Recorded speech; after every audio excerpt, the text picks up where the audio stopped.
ആലോചിച്ചു നോക്കൂ, രണ്ടുപേർക്ക് തിരിഞ്ഞു കിടക്കാൻ പോലും സ്ഥലമില്ലാത്ത ഒരു ചെറിയ ഗുഹ.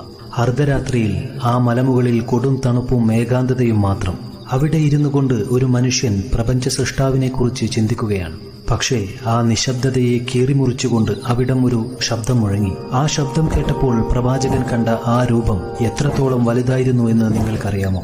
ഭയാനകവും അതിശയകരവുമായ ആ നിമിഷം നബി സല്ലല്ലാഹു അലൈഹി വസല്ലമ പിന്നീട് വിവരിച്ചിട്ടുണ്ട്. ജിബ്രീൽ അലൈഹിസ്സലാം വന്നപ്പോൾ ആ ഗുഹയുടെ ഇടുങ്ങിയ ഭിത്തികൾ പോലും അപ്രത്യക്ഷമായതുപോലെ തോന്നി.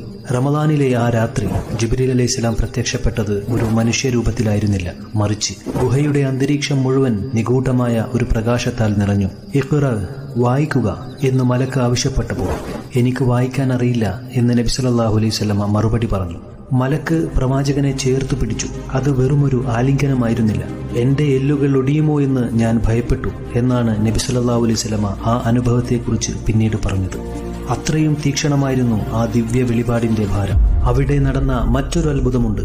നബി സല്ലല്ലാഹു അലൈഹി വസല്ലമ ഗുഹയിൽ നിന്ന് പുറത്തിറങ്ങി മലയിറങ്ങുമ്പോൾ ആകാശത്തേക്ക് നോക്കി അവിടെ ആകാശത്തിന്റെ ഒരു ചക്രവാളം മുഴുവൻ മറച്ചു നിൽക്കുന്ന ജിബ്രീൽ അലൈഹിസ്സലാമിനെയാണ് പ്രവാചകൻ കണ്ടത്. പ്രവാചകൻ ഏതു ഭാഗത്തേക്ക് തിരിഞ്ഞു നോക്കിയാലും അവിടെയെല്ലാം ജിബ്രീൽ അലൈഹിസ്സലാമിന്റെ രൂപമായിരുന്നു.